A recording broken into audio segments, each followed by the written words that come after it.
Hello guys, Joker the Fool here, and this is my review of The Cursed. So I'm going to review both The Cursed and The Black Eye Club as their own separate reviews. But these books, Cursed and The Black Eye Club, and I'll probably mention this when I review The Black Eye Club, really are, I would say, two sides of the same coin because Michael Copper and Lilian Ronashi always appear as a duo in all of their appearances in the Rippaverse, starting from Item number 1.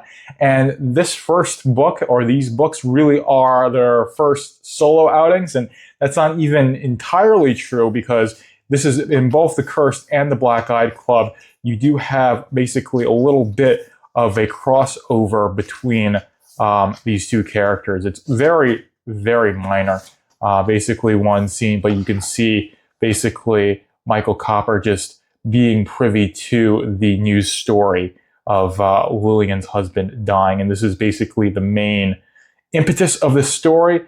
Lilian has a husband, Ryuichi, who's this big tech businessman. He's the first man murdered in Japan in years, and this leads to a whole bunch of supernatural events that basically implicates the story. You've got his son who's contesting Lilian, taking the entire estate because, you know, all she knows how to do is spread her legs. It's very typical stuff that you see from characters like this. So you've got the basic, I would say, characterization in that someone like this son doesn't really appear that much, but like a rich trust fund kid is very easy to characterize. Even Lilian's character is, I would say, a little bit more simplistic in that she's just this, she seems to be this innocent widow, but of course she's got all of this power associated with her. So really this story is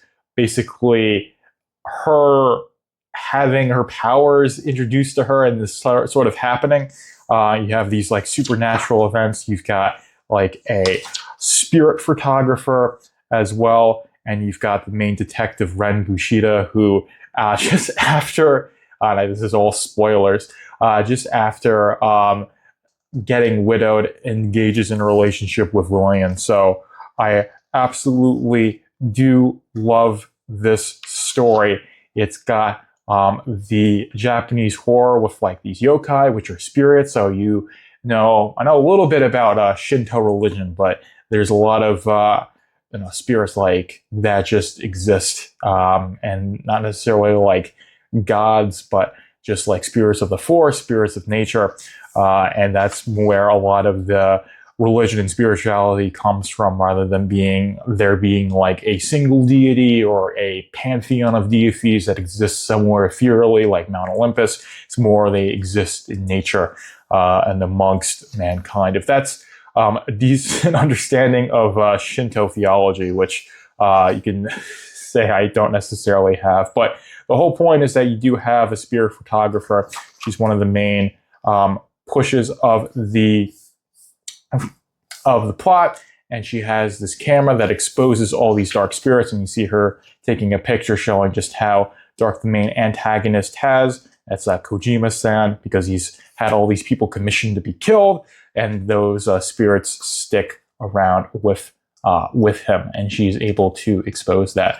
And that's, I'd say, a really nice setup for a story. So this story, while it's supernatural, it's got horror, it makes a lot of sense, it being this kind of like, I'm not sure if it's a police procedural, because it's not really focusing on that too much, as in you have like Ren doing this investigation, but it's more like this drama unfolding a gruesome murder, and then you're mixing in the supernatural elements, you're mixing in the, I'd say, Japanese noir aesthetic, which I absolutely love.